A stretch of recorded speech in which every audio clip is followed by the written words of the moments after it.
listening to the Art of Homeschooling podcast, where we help parents cultivate creativity and connection at home. I'm your host, Jean Miller, and here on this podcast, you'll find stories and inspiration to bring you the confidence you need to make homeschooling work for your family. Let's begin.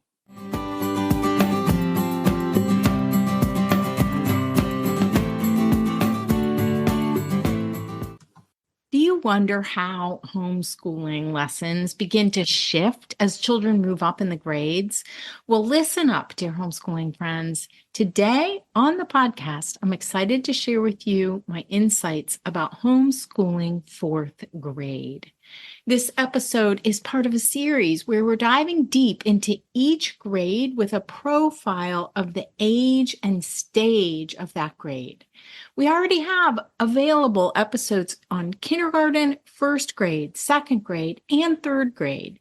We're building a wonderful library for you to refer back to again and again whenever you need inspiration and guidance about Waldorf-inspired homeschooling in the grades. If you have a child in kindergarten or grades 1 through 3, check out the show notes of this episode for links to all of these previous episodes. And be sure to share this series with a friend who you think might benefit from it. You can find the show notes at artofhomeschooling.com/episode 197. And if you have a child in grade 5 or up, stay tuned as we release a new podcast in this series every month. Also, a quick reminder that I have a free printable guide to the ages and stages of Waldorf-inspired homeschooling over on my website. It's a handy resource for your homeschooling reference library as it offers highlights from each grade, kindergarten through 8th grade. You'll find a direct link to the Ages and Stages guide in the show notes if you'd like to grab that. Okay, now that we have that housekeeping out of the way, let's chat about 4th grade. So 4th grade is often described as a year of fire and ice, as the Waldorf curriculum suggestions for this year include many images of opposing forces and conflict. The child meets these forces through the Norse myths, stories of a land literally shaped by fire and ice. The 4th grade child is 10 turning 11. We've moved into double digits. It might feel like your child has said goodbye to early childhood and is firmly dwelling in that golden hour between the 9-year change and the onset of puberty. So enjoy these years with your kiddos. For the child, there is now a strong experience of an inner and an outer world. The inner world of me, myself, versus the outer world of you, the parents, and others is becoming more and more distinct. The 4th grader has begun to turn the corner from early childhood.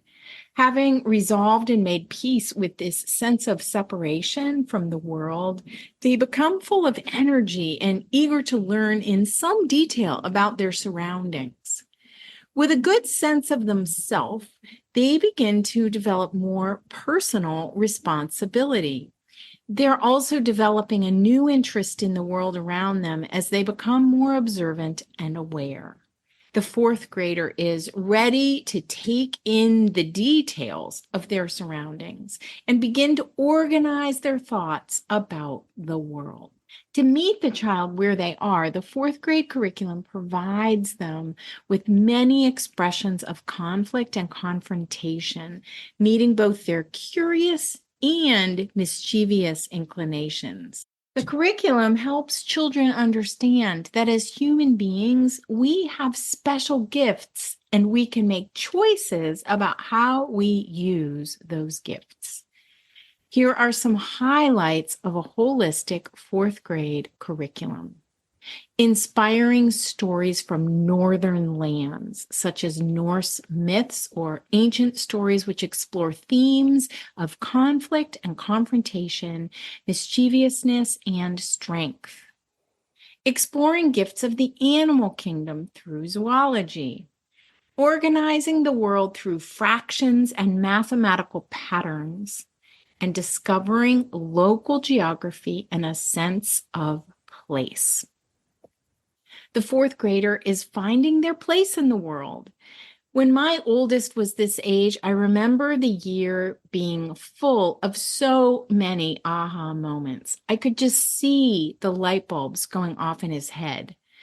During our local geography block, we took lots and lots of field trips. One wonderful experience was paddling on a lake in a big canoe, just like the voyageurs had come across Lake Erie from Canada.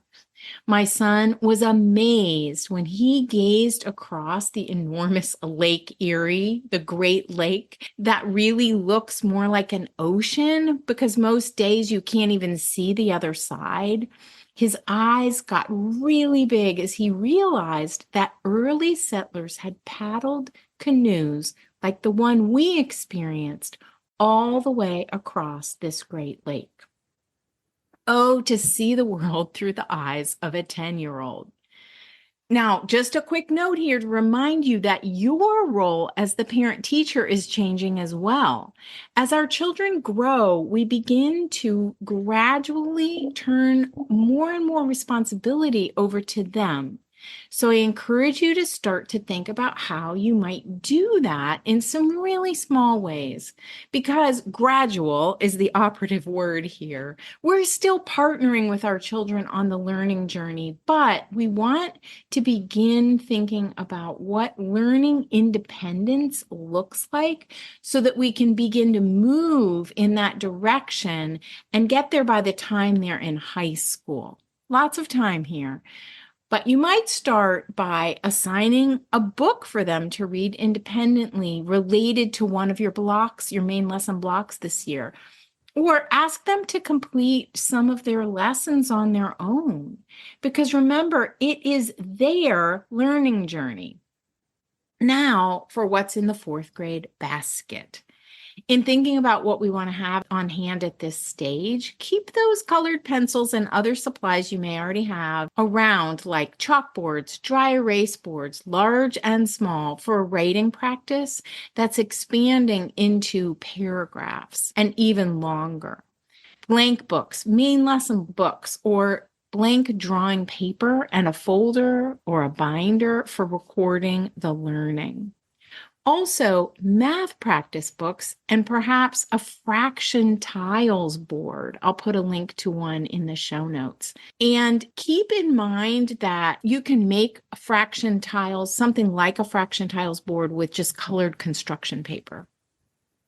You may also want a non-drying plasticine modeling clay for some projects and air drying modeling clay for other projects, and tools for measuring, like rules, a balance scale, various pitchers and containers for measuring volume, and maybe even a measuring wheel, which some libraries, some local public libraries have available in their media or learning collection to check out. Now for some resources to add to your fourth grade basket. This is a good year to add in maps and atlases, especially maps of your local area and region. I also encourage you to have some great books about animals on for your block comparing humans and animals. Here are some of my favorite reference books to include in your basket this year, and I'll put direct links to these over in the show notes. So first of all, a good map or atlas of your local area or region. We found really interesting maps along with stories of the first peoples in our area at our local historical society and other history museums. A math overview or dictionary to have on hand is a very handy reference for you as the parent to review math skills. A couple favorites include All the Math You'll Ever Need and the Usborne Illustrated Math Dictionary. Next up is a great resource for helping your child memorize math facts from Jamie York. You can download this free guide. It's called the Fourth Grade Flashcards. And I just love the Handbook of Nature Study by Anna Comstock. It's a great reference book when you are exploring and studying different animals. A book of Norse mythology, like Dolaire's Book of Norse Myths, and the tasks and content of the Steiner Waldorf curriculum. And there you have it. I hope this fourth grade basket has helped you picture what homeschooling fourth grade might look like at your house. Check out the show notes for this episode for links to all the recommended tools and resources, along with links to previous episodes in this series and the Ages and Stages guide. Find the show notes at artofhomeschooling.com/episode 197. And be sure to subscribe to the Art of Homeschooling podcast wherever you listen to podcasts so that you don't miss any of the upcoming episodes on how you can create homeschooling lessons you love that are simple, inspiring, and doable. Catch you next time. That's all for today, my friend. But here's what I want you to remember. Rather than perfection, let's focus on connection. Thanks so much for listening, and I'll see you on the next episode of the Art of Homeschooling podcast.